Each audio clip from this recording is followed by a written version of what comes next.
تاریخ بدلنے جا رہی ہے۔ لندن کے بعد نیو یارک بھی پہلا مسلمان میئر منتخب کرنے جا رہا ہے۔ اب تک کے سرویز اور ابتدائی ووٹنگ کے رجحانات کو دیکھتے ہوئے ایسا تقریباً یقینی ہو گیا ہے، لیکن پھر بھی ہمیں حتمی نتائج کا انتظار کرنا ہوگا۔ نیو یارک کے میئر کے انتخاب کے لیے باقاعدہ ووٹنگ تو 4 نومبر کو ہوگی، لیکن ابتدائی ووٹنگ کا آغاز ہو چکا ہے اور اب تک 5,84,000 سے زائد ووٹرز اپنا حق رائے دہی استعمال کر چکے ہیں۔ ایٹلس پولز کے سروے کے مطابق جو انہوں نے ووٹ کا حق استعمال کر لینے والے شہریوں کی رائے جاننے کے بعد جاری کیا ہے، اس میں زہران ممدانی 40% ووٹس کے ساتھ دیگر 2 امیدواروں پر سبقت لیے ہوئے ہیں۔ سابق گورنر اینڈریو کومو 34% کے ساتھ دوسرے نمبر پر اور ریپبلکن امیدوار کرٹس سلوا 24% کے ساتھ تیسرے نمبر پر ہیں۔ آج سے 1 سال پہلے ممدانی کو امریکہ کے باہر ہی نہیں بلکہ امریکہ کے اندر بھی لوگ نہیں جانتے تھے، لیکن منفرد انتخابی مہم اور عوامی نعروں نے ممدانی کو امریکہ کے اندر ہی نہیں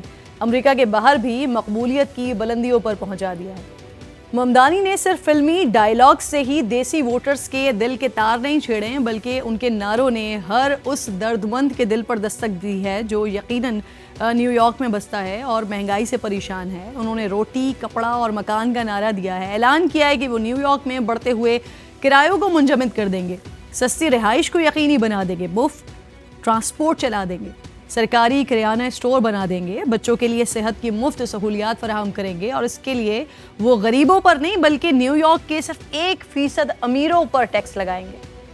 ممدانی کو یہاں تک پہنچنے کے لیے مخالفت کا سامنا صرف پارٹی کے باہر سے نہیں بلکہ پارٹی کے اندر سے بھی کرنا پڑا ہے۔ نیو یارک کے سابق گورنر اینڈریو کومو جو آزاد حیثیت میں اس وقت نیو یارک سٹی کے میئر کا الیکشن لڑ رہے ہیں، ان کا تعلق ممدانی کی جماعت ڈیموکریٹ سے ہی ہے اور وہ پرائمری الیکشن میں شکست کھانے کے باوجود میدان چھوڑنے کے لیے تیار نہیں ہیں اور اب تو انہیں یہودی لابی اور امریکی اشرافیہ کی بھی بھرپور حمایت حاصل ہے جو ممدانی کی جیت کو روکنے کے لیے اپنے خزانوں کے منہ کھول چکے ہیں۔ امریکی نشریاتی ادارے CNBC کے مطابق ممدانی کی جیت کو روکنے کے لیے $40 ملین سے زائد کے فنڈز مخالفین کو دے دیے گئے ہیں، جو کہ پاکستانی روپوں میں تقریباً 11 ارب روپے سے زائد بنتے ہیں۔ ممدانی نے صرف نیو یارک کی اشرافیہ کو ہی نشانے پر نہیں رکھا بلکہ انہوں نے نیو یارک کے باہر مظلوموں کے ساتھ